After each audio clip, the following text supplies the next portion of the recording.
I returned and saw under the sun that the race is not to the swift, nor the battle to the strong, nor bread to the wise, nor riches to men of understanding, nor favour to men of skill, but time and chance happen to them all. Ecclesiastes chapter 9, verse 11, New King James Bible. It was the 29th of January 1918, and the 35-year-old gas officer for British 104th Brigade, Ypres section, started off on another day's inspection duties north of Passchendaele on the Western Front.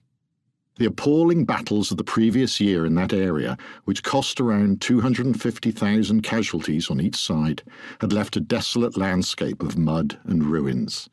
His routes were by roads and trenches that had been pinpointed by German artillery, and in the 6 weeks he had been in post, his diary had variously recorded, "Narrow escape on return journey. Lucky to get through in time. Artillery strafe."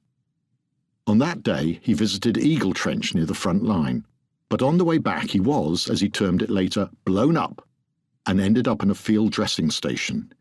He was then taken by ambulance to No. 64 Casualty Clearing Station. It appeared as if his luck had run out. But had it? This gas officer was my grandfather, David Spiegelhalter, and ironically, his experiences that day turned out to be very fortunate. After his injury, he was categorized as unfit for frontline duties and spent the rest of the war well behind the lines.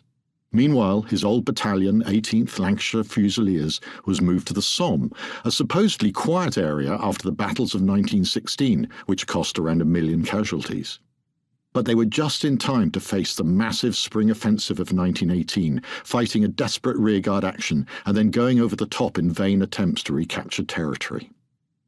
He had been lucky the previous year as well.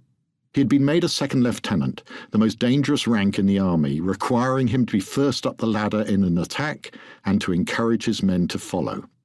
But he got a severe fever and was recuperating at Thurtle Bridge Camp in Yorkshire while his battalion was engaged in some of the worst fighting of the war. My grandfather was on the British side. Although his father had been an indentured economic migrant from Germany, Cecil was a proud Yorkshireman who saw no need to anglicise his name to Salter, as other Spiegelhalters had done, and his ancestry came in useful when he taught German in the British Staff College in Cologne in 1919. After being blown up, he was classified as having disordered action of the heart, DAH, also known as soldier's heart, a condition with acute symptoms but no apparent organic cause. It later became known as shell shock.